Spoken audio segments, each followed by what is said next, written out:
Hi, good afternoon.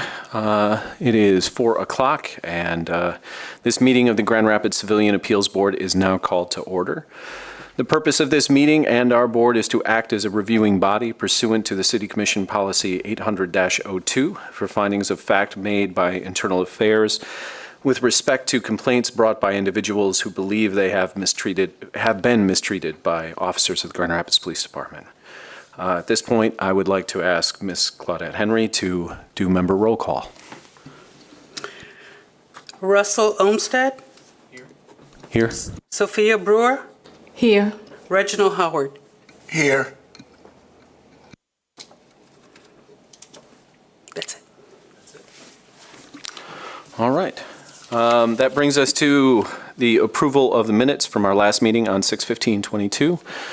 Does anybody have anything that needs to be changed or any points of contention with the minutes?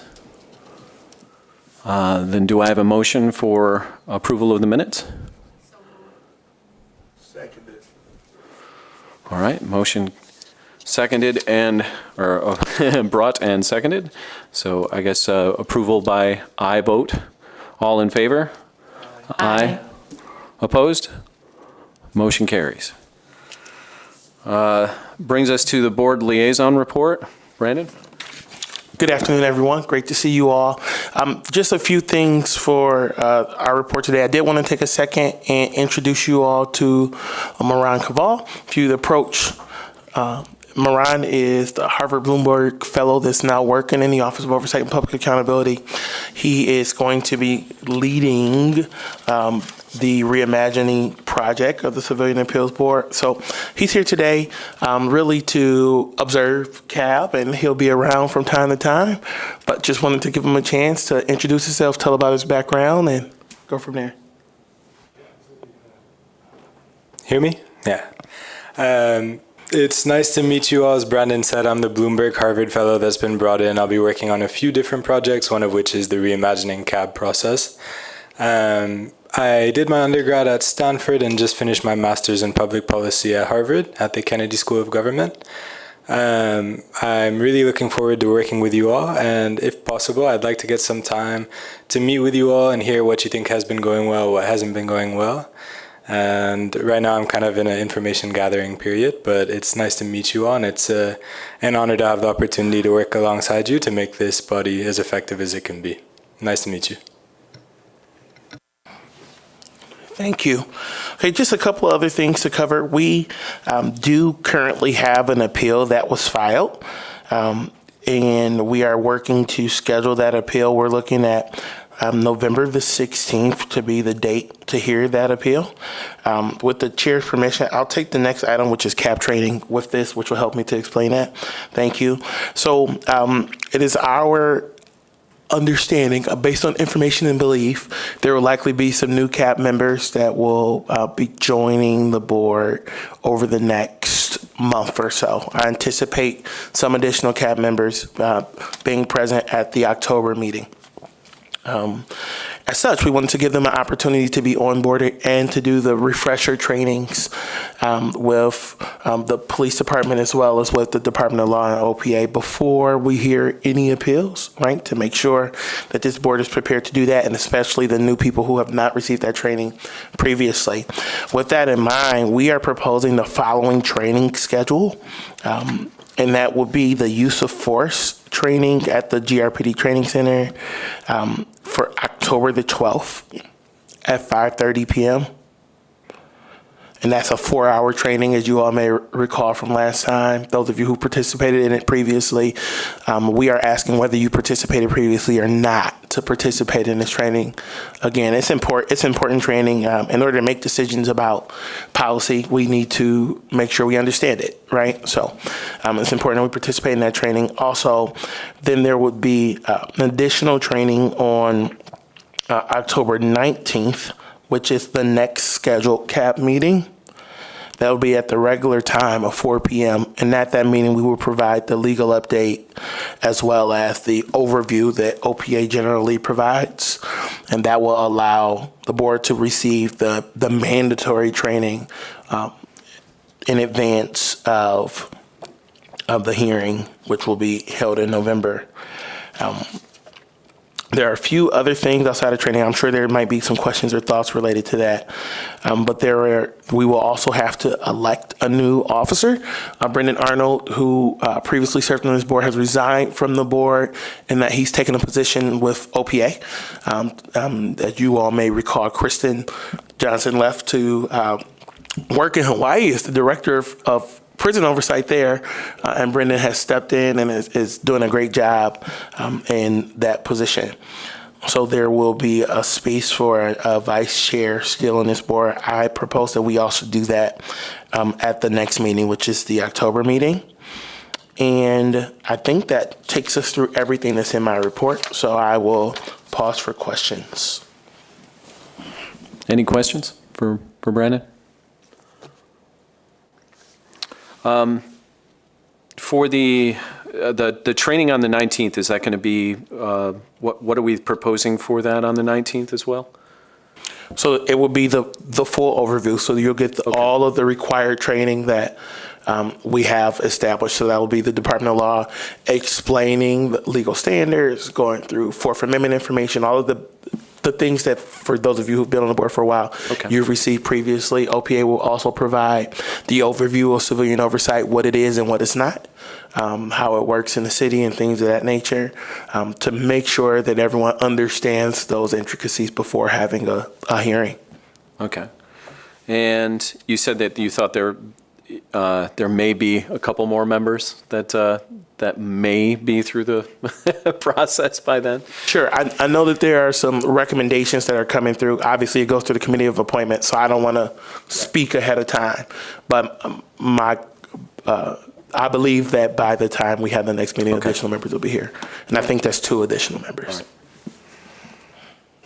Thank you, Brandon. No, thank you. That concludes my report. All right.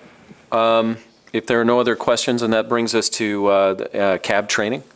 So I believe that, Phil, are you doing that tonight? Or I'm sorry. Well, we did meet with OPA and Grand Rapids Police Department. We did not identify any training to be done tonight. Okay. Because it would just have to be redone for the new repeated for the members. new members? So we are developing, and we're interested to learning from you if you have specific topics that you want covered at the October 19th training. Generally, the law department would train on constitutional law issues. We would train on public employee issues for employees of a government body and the rights that they enjoy through that employment. And then for the pending appeal, we'll try to identify any specific legal issues that might be relevant to that pending appeal to make sure that you get information on that as well. Of course, if you identify an issue that needs a legal opinion or training specific to the pending appeal, we can always pause a decision and get an opinion on that as well. But I will probably be working with myself, Andrew Lucas, and then Sarah Hartman. All 3 of us have provided training to the CAB board in the past on specific issues. Brandon and I will work to make sure that if there are parliamentary procedures questions or onboarding in that regard, that gets covered as well. So just to clarify, we're talking about doing, postponing all of that then until the next meeting for new members, which makes sense, so we don't have to repeat it multiple times. Right. So where it says CAB training, that was really for me to explain the CAB training process, which is why I asked to take the 2 items together. Understood. Sorry, I'm still stuck in traffic in my head. All right. Well, then that brings us to old business. Is there any old business that we need updates on? I know for myself, but that could be in either one of them. I just am looking for an update on where we are with the process for the reimagining process and stuff like that. Now that we have, I completely forgot your name, and I am terribly sorry. But now that he is in place, whether or not we have where we're at in that sort of process.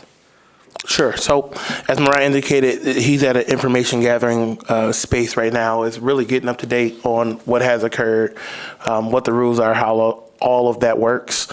There are also, as we talked about previously, employment factors that go into that, and we want to be cautious of that and make sure that we are not moving prematurely as it relates to some of those things. So at this point, it's information gathering. He did have the opportunity to go to the National Association for Civilian Oversight of Law Enforcement training to get some more information about how those processes work across the country, and an update will be provided at an appropriate time.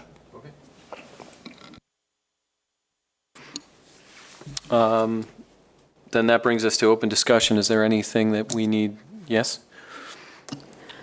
I just had a question about, really about the case that we have. You said that there was something that we will review, a case that we will review November 16th. Will we be receiving that case on November 16th, or will we be reviewing that case on November 16th? We'll be reviewing it on November 16th, so I anticipate you all having the packets of information by the next meeting, which is the October meeting.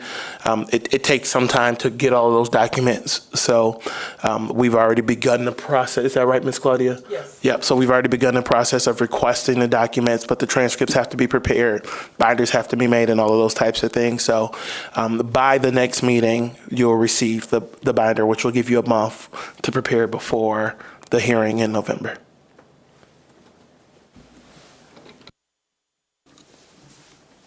Anything else? Yeah. So I want to make sure that the new people coming on are not overwhelmed by getting that legal training on October 19th and getting all that information and then going right in and getting a case that we have to review and have done by November 16th. I understand this, the urgency, but I'm wondering if there's, I guess we don't know when the new people have a date or a time frame for when they will be coming on, so that maybe one thing that we could do is make sure that we send out any documentation or any presentation information out ahead of time so that they can review it, so that during the October 19th meeting, we can have, they can come with questions that they might have, but trying to make it that transition from them, from that training going right into a case, I just worry about that. I understand and I appreciate the concern. We're not limited to those dates only, right? So if at the October 19th meeting, the board feels that there needs to be another special meeting for additional training, or there needs to be something else, we can discuss all of those things. Our experience has shown us that that's a reasonable amount of time to make it through the materials that we need to make it through. And the fact that we have that month in between, I feel pretty comfortable with that. But if those board members or the board in its entirety feel, one, we need a special meeting before that, we could do that. Or if the board decides, hey, we want to push this hearing back to a different date, the board also has that discretion to do that. We just, based on the feedback we've received from the board previously, we wanted to make sure that we had dates lined up as quick as possible so there wasn't concern about that. Yeah, and we don't need to meet in session to decide on whether or not having a special meeting. So that's something that we can decide at any time after that next meeting. Any other questions? I had one other question, and I'm trying to remember what it was, but it's not coming back to me. So if I remember it, I'll bring it up. If there's nothing else in the open discussion, that brings us to public comment. We have a sea of people here? No, in all honesty, we don't have anybody here for public comment. For those of you who may be watching this, if you ever do want to attend the Civilian Appeals Board meetings and offer public comment, it is only possible to do in person. It's not something that is available to be done over the phone or in any other way. So all of our scheduled meetings are always posted on the OPA's site, as well as a section of the city's site for the Civilian Appeals Board. So it's all public documentation that you can see when our meetings are every month and attend at your leisure. Did you have something? I'm sorry. Just, I noticed that, or observed that we have someone from the training unit at GRPD here. I just wanted to recognize the fact that he's here and appreciate the fact that he made it to today's Absolutely. meeting. Thank you. If nothing else needs to be discussed, then that brings us to an adjournment at 4:16. Thank you very much.